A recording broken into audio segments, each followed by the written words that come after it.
El passat dijous 10 de novembre, el president de la Fundació Impulsa Talentum, Bru Recolons, i el degà del Col·legi d'Economistes de Catalunya, Carles Puig de Travi, van signar un conveni de col·laboració entre ambdues entitats per tal de potenciar, impulsar i fomentar el talent. Aquest conveni té per objectiu impulsar projectes de col·laboració que permetin el foment, la divulgació i l'impuls d'experiències a empreses, emprenedors i projectes centrats en la gestió del talent i del coneixement en l'àmbit empresarial.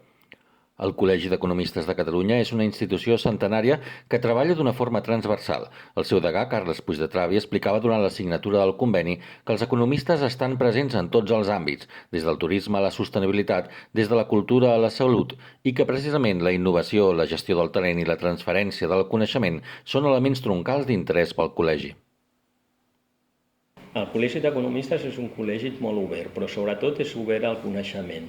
Qualsevol institució que es dediqui com la vostra fundació al tema de creació de talent, que és el que necessita Catalunya, nosaltres estem disposats a col·laborar, com ho fem en totes les universitats. A més, en aquest sentit, nosaltres volem que tenim una comissió que es diu Economistes Van, que el que és intenta fomentar el que seria l'emprenedoria. En aquest sentit volem col·laborar molt amb vosaltres per rellançar, per atraure al nostre col·legi gent emprenedora sobretot, que ara és bàsic perquè Barcelona és un hub de tecnologia importantíssima. Nosaltres tenim que ajudar a tota aquesta gent perquè què està passant a Barcelona?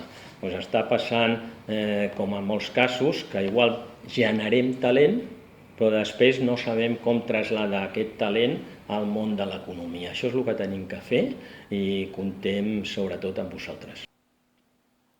El conveni es presentarà públicament en el marc del Talent and Knowledge Congress, que té lloc els propers 15 i 16 de novembre a la Torre Glòries.